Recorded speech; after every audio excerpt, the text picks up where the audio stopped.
So I attended Flitesim Expo 2024 in Las Vegas, had a great time, and got to try out a lot of new and marvelous gear. And there was a piece of gear in particular that I was able to try out and evaluate.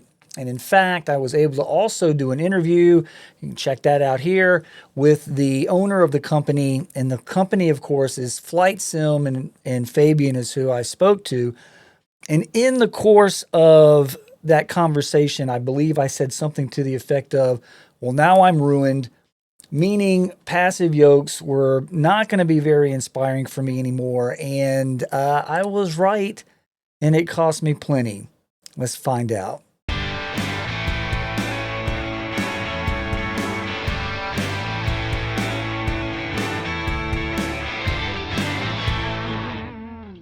So yeah, I went to the Flight Sim Expo 2024 and tried out a bunch of force feedback stuff. Came back from that like, no, these passive yokes just aren't doing it. Was fortunate enough to be able to review the Moza AB9 base. You can see that here. And I was so taken with force feedback that I sold my two yokes that I had that were passive yokes, sold them, and basically took that money and purchased a Flight Sim CLS 120. And at the show, I think I the model I demoed on was the CLS 60, but the model that I ended up purchasing was the CLS 120. Basically, it has 120 Newton meters on the pitch and 8 Newton meters on roll. And the CLS 60, just if you're wondering, is 60 Newton meters on pitch and 4 Newton meters on roll. And anyway, I've had it now for about a week and a half, 2 weeks, and I gotta say, it is awesome. And it's not without its faults, and I'll go over that. But it is a great piece of gear, and I basically completely rebuilt my sim and use that as the centerpiece. As I mentioned in another video, I am working on a video where I'll be discussing force feedback and its role in flight simulation. And just heads up on that, it's not utilized enough. I come from the sim racing world, and it's everywhere. It's the standard in flight. It's not, and it should be. It's the bulk of your interaction with an airplane is with the yoke, and it's where you get the force feedback, as the name implies. So in any case, let's take a look at the CLS 120, and we'll go over just what it looks like, and how it's placed in my sim, and then we'll kind of jump into the plane, and I'll show you some more stuff. Okay, so here it is. This is the CLS 120, and it's basically sitting on top of my flight sim desk. This is a desk that I built, and it's basically 3/4 inch plywood, which makes it very easy to attach things. And this was actually pretty easy to attach. Now, don't let the camera angle fool you. This thing is ginormous, and I can see that the first possibly deal-breaking issue that somebody might have with this, aside from cost, would be that it is large. Now, I was able to work this in. You notice that it's got these white strips on them. That is hook and loop tape. And I'll show you what I do with that here in a bit. But in one sense, this took a lot of real estate from the desk. But in another sense, it kind of gave it right back. And so it's and actually brought it up, which put things a little bit closer to me, and that was helpful. The big drawback in my system, and you can see back here, this is one of my 2 external displays that I usually use for Air Manager. Now, what you can probably see is that this is clearly sitting right in front of that. So I'm losing about the bottom third of that screen. I do have some area of the screen that goes all the way to the desk on this side. But basically, right along the edge, all I have is what's on top. Now, having said that, there's still a lot of display left above, if you want to call this little bit the horizon here. And so I've been able to adapt my air manager panels to accommodate for that. Also, if I was inclined, if I was, say, if I made some kind of bracket or 3D printed something, I could mount it to the top of this.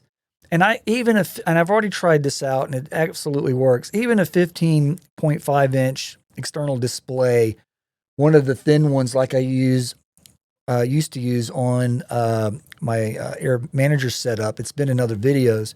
If I were to set it up right here, my line of vision would be such that I would still have the entire view of my main monitor, which you can't see it, but it's right up here.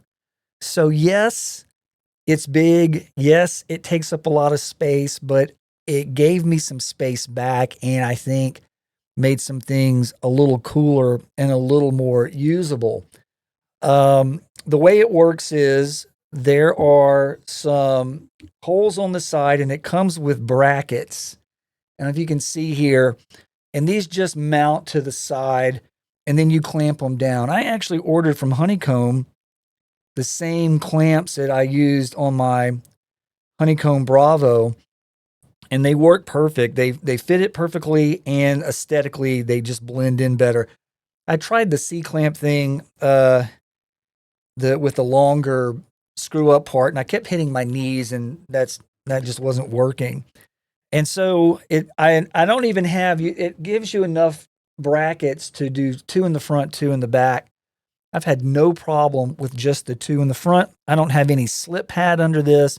It's just these 2 brackets, C-clamps mounting these 2 brackets just to this 3/4 inch plywood. And I guess if I wanted to, I could throw in a couple of wood screws and really go to town and make this to where it would be 100% where it wasn't going to move. But I really haven't had any problems. I don't know if you can see, but right here, there's these screws here. So I could take this same bracket and reverse it and put it up here and suspend this from something. And there's a set of holes here, and there's a set of holes here in the back. And I could, not with this particular desk build, but I could build a desk setup. I have metal bars that go into the middle of this desk, and this desk actually rises and lowers. So it's too far back, but if I was purpose building this desk around this piece, I could mount this under the desk, and that would be really easy to do. What would be great, and Fabian, if you're listening, I think it would be cool if you added some more places to attach those brackets. For example, I wouldn't have mind having the option to bringing this maybe forward 2 or 3 inches, and that would have given me some extra space for cabling and a little bit more of a view of that monitor. And I think that would be really easy to do. I've seen pictures of this opened up. I'm not going to open it unless I need to. There's a lot of space inside, and you can look. There's videos where individuals open it up, and you can just see there's tons of space. So I think he could put more places to connect that. And I think that would be a good idea.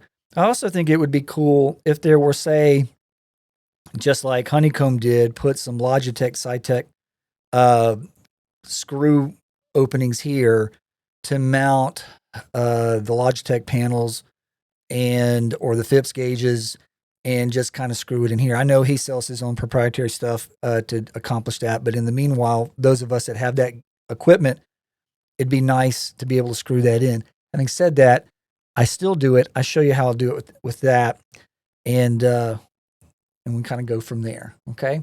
Right now, I'm going to turn it off, and you turn it off with this. There's no switch. You possibly heard the USB disconnect. Now there's no tension here. And you can see basically full range of motion, and it's got a long throw, very long throw, and it feels very, very robust. And this is, again, the on-off switch. There's no actual little switch. This cable's into the back. There's a plug, and this is how you turn it off and on. And what I normally do is I normally sit it right here, and it's also set up like an emergency stop. Thus far, I have not needed it, so that's been pretty cool. Here's what I do with my setup here. Before I put some other stuff on here, just real quick, we'll do some real quick measurements here, and we'll kind of see uh, the dimensions. Okay, so from front to back, if I come along here, it's basically 17 inches or about 33, 34 centimeters. It's pretty long, and it's 11 inches wide or about 28 centimeters wide, and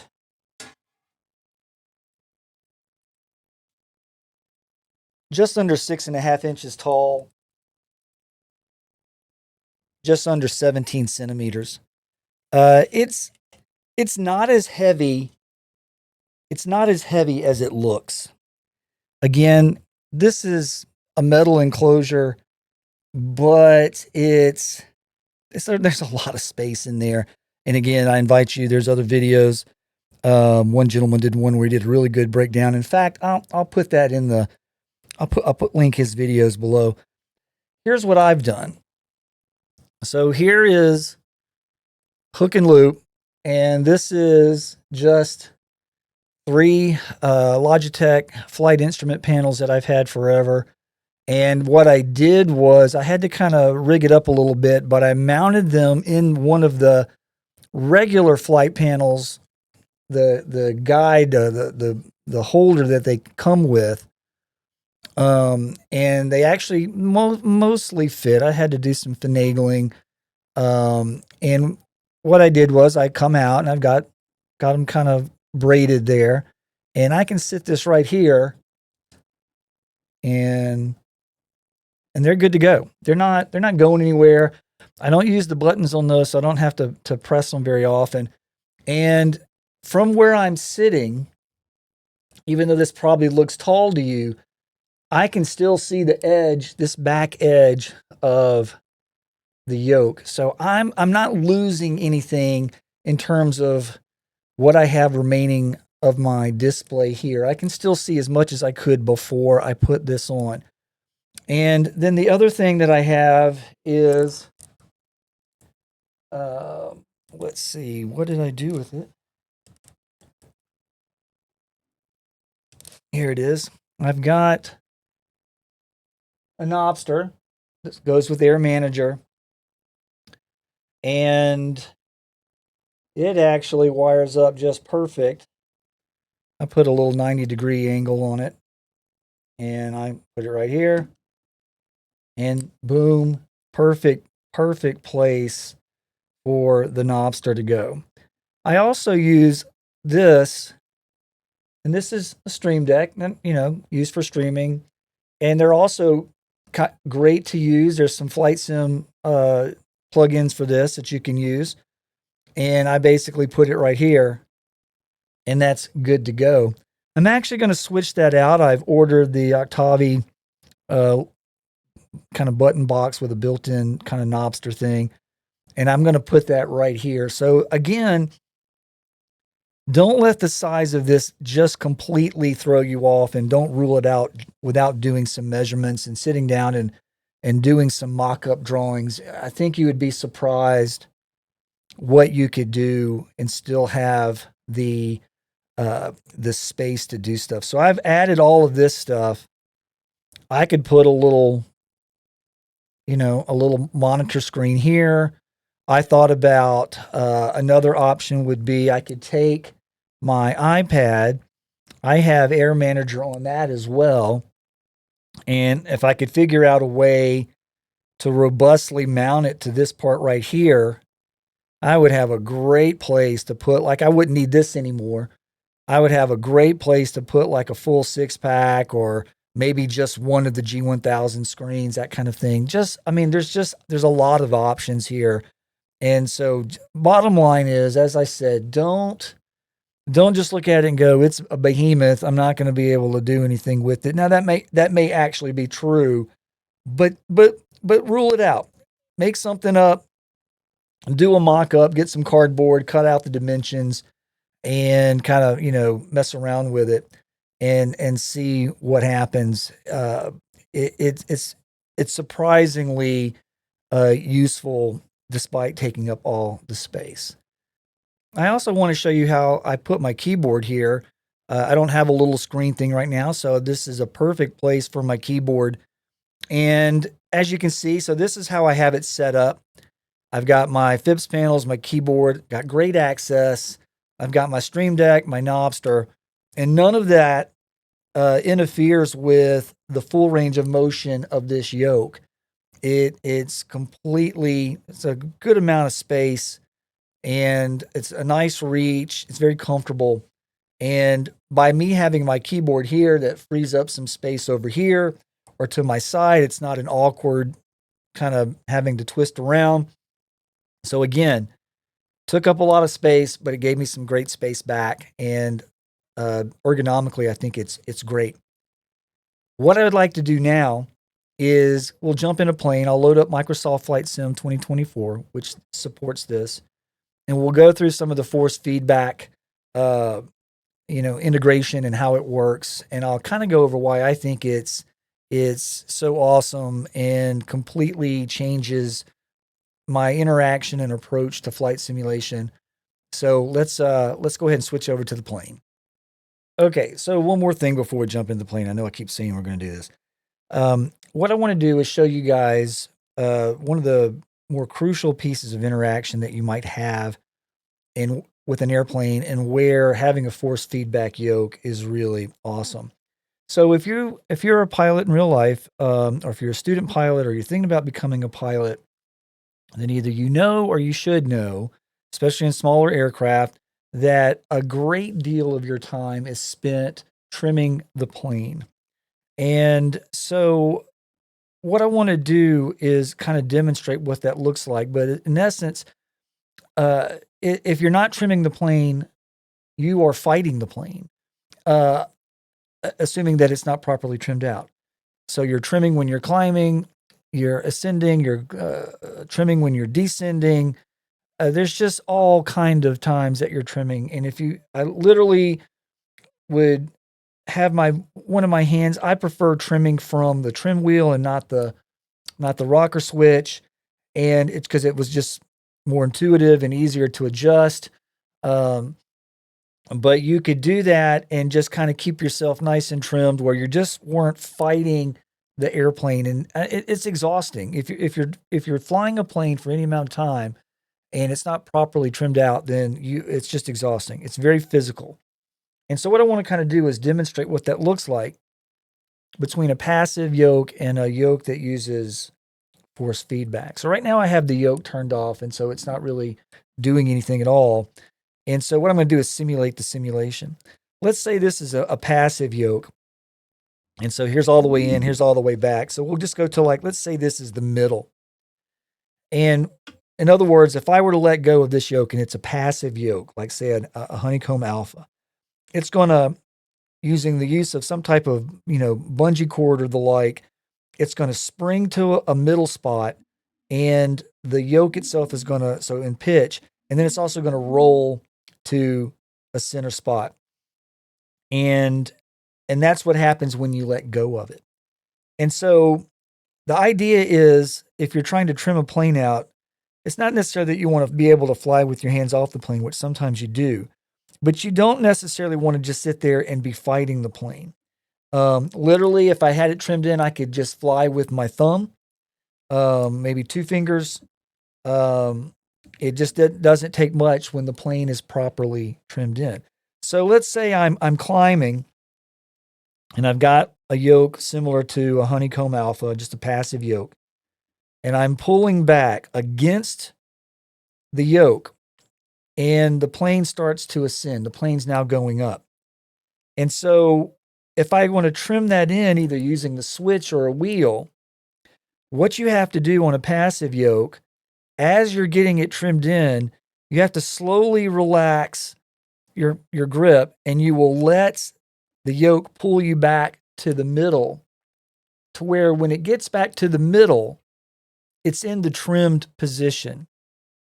And so that's how you do it on a passive yoke.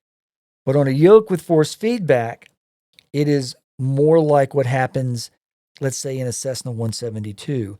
So in other words, I would pull back, and you're fighting against the plane. You're going up, you're ascending, but now I'm going to nose up on the trim, and what I can feel in my left hand, my left arm, as the plane is getting closer and closer to proper trim, I'm having to apply less force because the yoke is going to stay where it is. So when I let go in a force feedback or an actual aircraft, if I were to let go and it's properly trimmed, it's not really going to move. Whereas if this were a passive yoke, it would spring back. And that's not what we're looking for. We're looking for, I'm pulling back, I'm ascending. Let's say I'm doing a, VX, VY climb, and I've got it dialed in on the speed bug, but now I don't want to just sit here and hold this for however long. So I'm going to trim it in. And as I get closer and closer, I'm using less and less force till I get to a point where I can let go.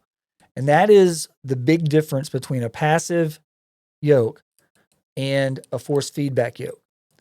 So now let's jump into the plane. Okay, so we're in the plane, and a few things had to be done to make that happen. First, I had to turn the yoke on and turn on an app called FFB Tools. And just real quickly, this is the FFB Tools version 3.0. I am not going to go to this through this really at all, except to say it just came out in beta. This looks completely different from the previous version. I'm still getting used to it myself, but this is the program that basically takes the telemetry data from the sim and kind of converts it into something the yoke can really use, and you can change how much force you want and different things. And just like, for example, I'm going to kind of go, I want yoke physics enabled. And that's all turned on. Ground vibration, engine vibration, all that's turned on. So basically, that has to be running for this thing to work. What's cool is they've now made it to where it recognizes the plane that you're in. It recognizes Flitesim 2024, 2020, X-Plane 12, X-Plane 11. It may work with more than that, but that's what I know of for sure. And so here I am, and you can see this is just the Cessna 172 standard with the 6-pack, not glass, not digital. And you may or may not be able to tell, but the yoke is in the forward position. And if I look to the back of the plane, you can see that the elevator is down. And in fact, that is what would happen if I was sitting on the runway, not moving, with low RPM. The elevator would be down, and the yoke in the plane would go all the way forward. And so we'll go back to the plane. And now I've mentioned in other videos that with force feedback, what doesn't seem to be represented, if I were to put on full brakes and go up to certain RPMs, which in real life would cause airflow to increase over the elevator, and it would actually make the yoke come back. That does not happen in Microsoft Flight Sim 2020 or 2024. That is not an issue with the yoke. That is an issue with telemetry coming from Microsoft Flight Simulator. So what I'm going to do now is I'm going to go ahead and put my heels on the ground and turn the brake off. And I'm going to try to keep my hand off the yoke as much as possible. And I'm going to apply throttle. And you'll watch the yoke is going to slowly come back as I pick up speed.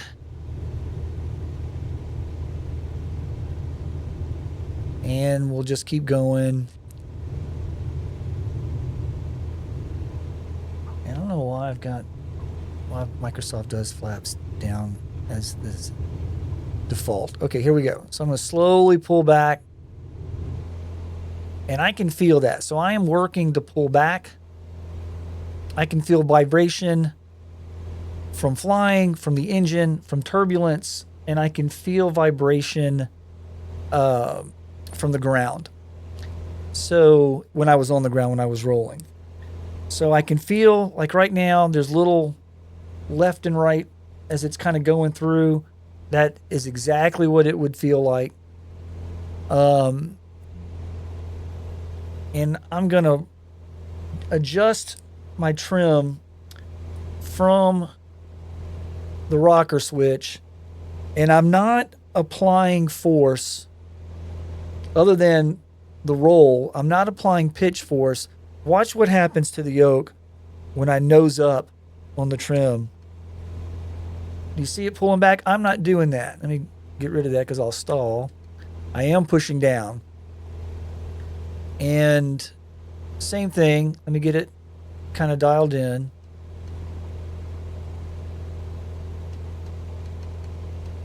All right. Now watch what happens. I'm not, again, not applying pressure other than roll. I'm going to nose down. I'm not pushing on the yoke. It's doing that. So, whoa. And that's not going to be recoverable. Maybe. And I'm very close to the ground. Hey, I'm recovered. So that's the first thing. Let's kind of get some altitude here. Now right now, I am fighting. I am pulling against the yoke. And if I were to let go, it would go forward because I do not have this properly trimmed out. So I'm going to apply some trim. And that's a little better. So now I'm not fighting the plane. It's very minimal force. And I'm not sure how many Newton meters I have this set to, but it's not nearly as much as it can do. But this feels close to me. I could probably add 5-10 Newton meters and it would probably be a little bit more realistic in terms of pitch. Let's get a little bit of altitude, and I'll do some turns. So I can feel that, and it just feels great.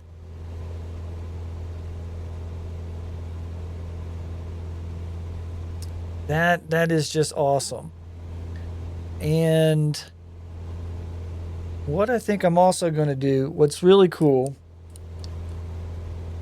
is we'll do some autopilot stuff, and watching this thing sync with autopilot is really cool. So we're about 3,000 feet up. I'm going to slow it down. And I'm just going to try to stall it and see what happens. You get it trimmed out.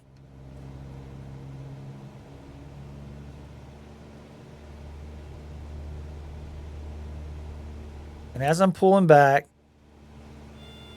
I've lost control. I have no authority. And that felt basically how it does feel. It'll start to buff it, and then it's floppy. And that translates really well. So trimming, stalling, that all feels appropriate. And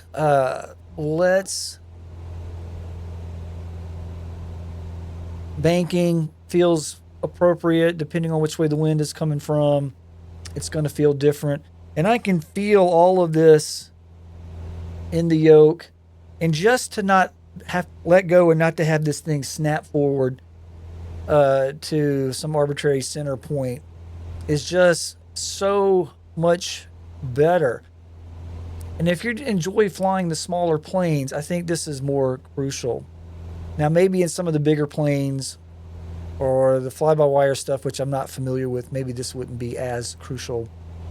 And certainly Autopilot stuff, I don't know that force feedback would be as fun or beneficial, but flying something like a Cessna, um, it it's just it's just really cool. And there's my airport, if you can see it or not.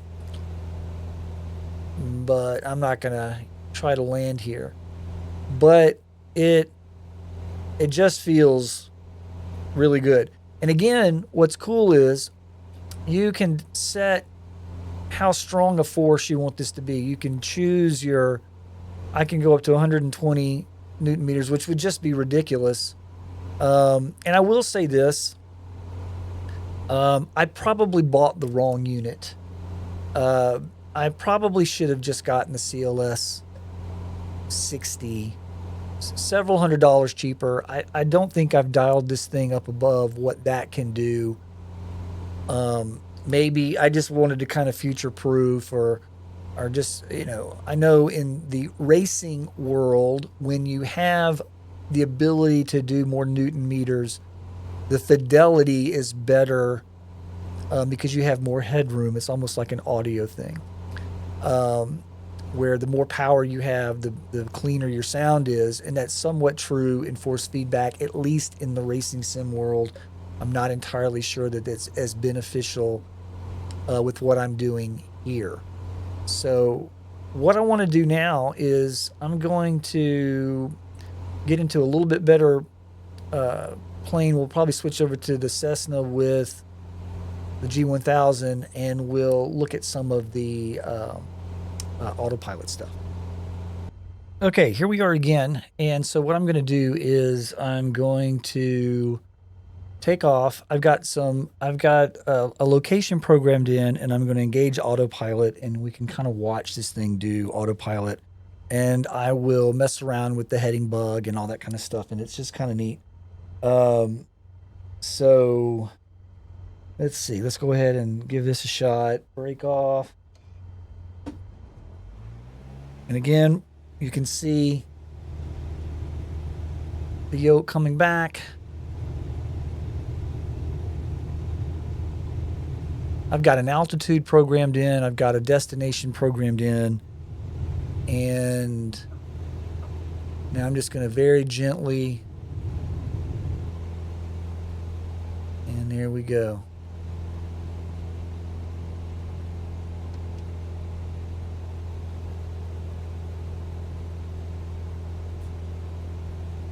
So, what I'm going to do now, almost right off the bat, is I am going to mess with the heading.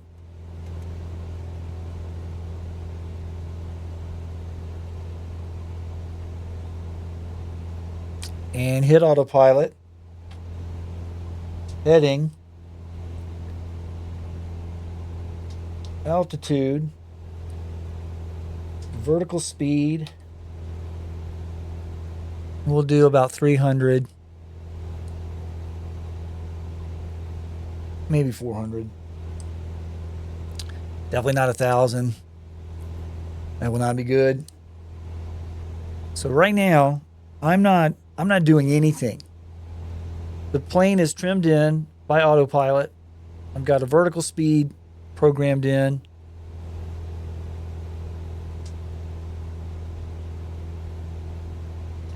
I thought I did. There we go.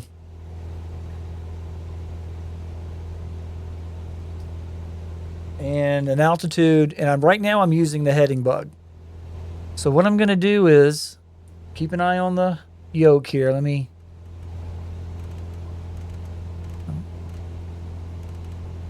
You can see I'm not doing that.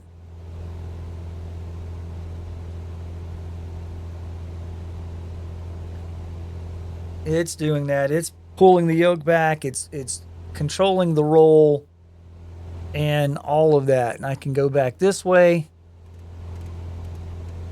It's going to immediately follow.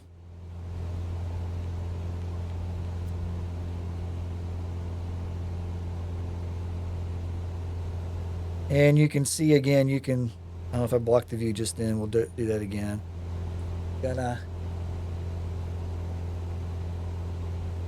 see. Let me try this. Heading.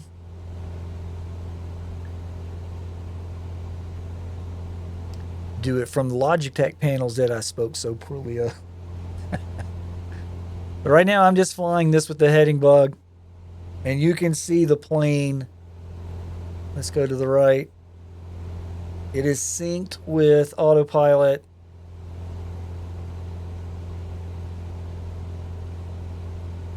As it's slowly climbing.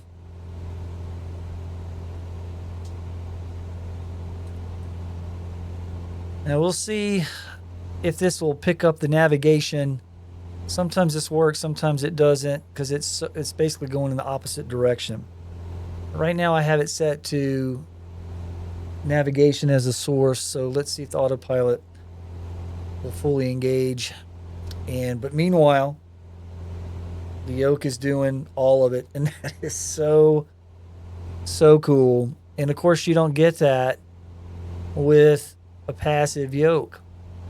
Now I understand cost is a thing, and I'm not sure what the exact cost for this is right now. I think the CLS 60. Let's see.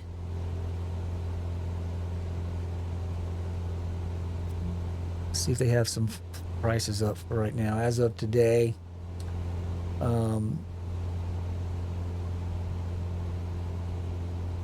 The CLS 60 today is $899 plus whatever taxes and shipping, and that's no small amount of money.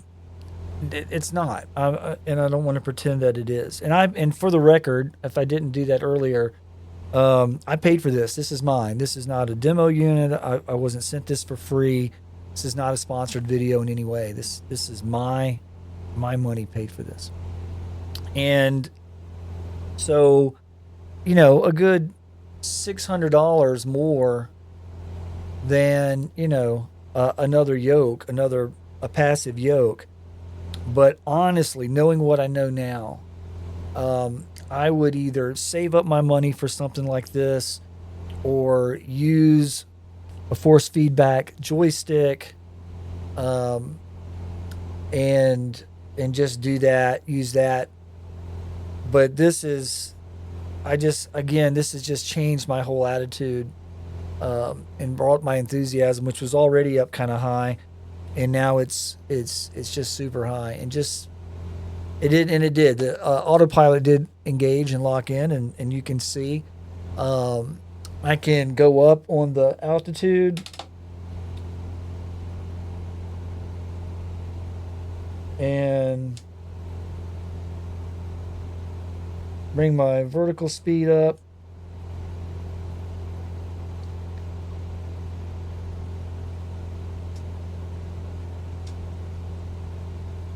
And let's see if we can get it to climb. And as I do that, you can barely see it, but the Yoke is slowly pulling back. If I had picked like the Cirrus Jet or something, which can climb a lot faster, let me see what I can do here.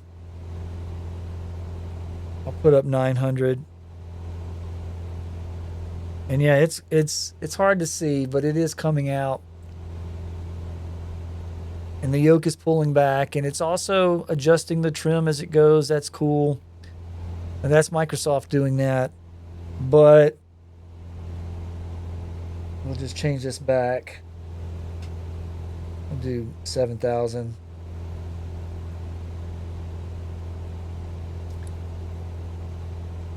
And let it climb.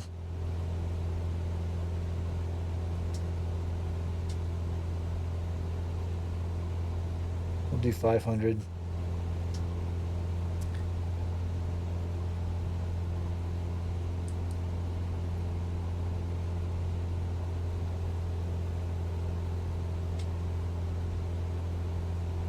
So in any case, this thing is the Autopilot thing is so persnickety. So in any case, that's about it. It feels great. And I think relative to the cost, I understand it's expensive, but I just think you get a lot for that. And you know, I understand the hesitation, and like I've said in other videos, you could get a laptop, a cheap HOTAS system, maybe some pedals, although some of the HOTAS have the rocker switch that you could use, and you could have a blast, and you don't need all the stuff. But if your goal is to approximate flying, then I think this is a purchase that should be considered. Especially, I wish I'd had this when I was a student pilot. I think I would have gotten more out of my flight sim, because the whole trimming thing, it's the opposite. Motor skills wise, it's the opposite of what you do in a real plane than what you do with a passive yoke. And I would have loved to have had something like this. There's stuff that's been around for as long as I've been a pilot, but some of that stuff is way expensive. What I appreciate that some of these companies are doing is they are starting to bring the price down. It is coming down. And there are, I don't know how many millions of flight sim users there are between 24, 2020, X-Plane 12, X-Plane 11, Prepared, and I guess even DCS. It's got to be millions. I just can't help but feel like that there's some kind of market. So in any case, I am going to continue flying. Have a little more fun with this, but hopefully, this is something that'll be useful to you. If you have any questions, please put them in the comments below, and I'll get to them as soon as I can. And like I said, I'll link the gentleman's videos that showed the insides. I think that is helpful too. Otherwise, you guys have a great day.